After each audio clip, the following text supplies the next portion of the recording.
It just occurred to me that the sound in the video that I posted earlier doesn't work, so I thought I would make a quick new one. So hopefully you were able to download the OWL video, the OWL code. If you were not, if it gave you an error, it's probably because the name wasn't Flapping OWL New. It might have had like a -1 or a -2. If that happens, just drag it to the desktop and then rename it, and it should work after that.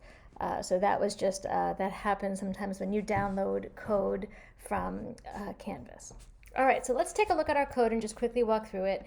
There's two integers that I define, wing position and eye position. And then I have my setup function, which is right here. I have the draw function, and in my draw function is the body of my code right now. I have some text over here that, that you'll see. And then I documented my code so you can see what I have here. I first make the owl. All this code makes the owl. All of this code, all of these if statements flap the wings, and then all of this code, these if statements, Google the eyes. And you'll see, just going back to these variables just to review wing position, where I make the wings in the owl, you could see how I use the variable wing position to be one of the points of the triangle. So I'm going to change the point, the highest and lowest point of the triangle by flapping the wings, just like we did with the turkey. And the eye position starts at 160, and you can see when I make these two eyes over here, the eye position is the y coordinate of each of the eyes, and that's going to actually change. So when I hit P and O, I change the value of wing position from y = 100 to y = 300, so the wings go up and down, and the same thing happens here with eye position. Okay, what I want to do is just walk through one example. I want to show you how to modularize your code into functions. So first of all, I have my OWL code here. I have all of the code written.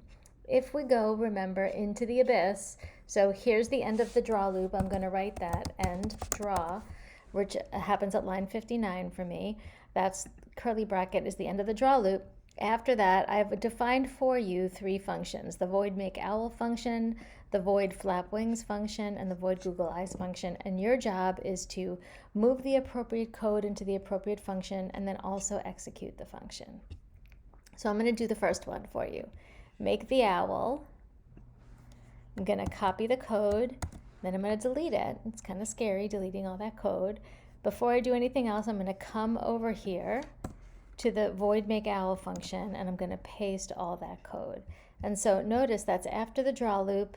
It's in the abyss. I've defined the void make owl function. But now, if I run my code, I don't have anything. I don't have an owl or anything because I did not call my make owl function. So I have to go back up to that gaping hole left behind in the draw loop when I remove the owl code. And what I want to write there is make owl. Make sure I do it exactly the same way that I did when I defined the function. See my name here? Void make owl. Now the make owl function doesn't take any arguments. So it just does that. So I just call. Now I just say what I want it to do. Make the owl, semicolon. And now when it says make the owl, it's going to shoot all the way down here and look up the instructions for making the owl. So let's see if it works. And there we go. And then when I hit O and P, it's wings flap, and when I hit Q and W, it's eyes Google. So your job is to do that with the rest of the functions. And I want you to think about this general process, because when we make our games, you're going to write a bunch of code, and then we're going to say, you know what, I need to move that into a function. So once you write all your maze code to make a big maze, we're going to turn that into a make maze function so that your code stays nice and clean and easy to read. Make owl is a lot easier to read than all of this business. All right, hope that helped, and I will see you tomorrow. Bye.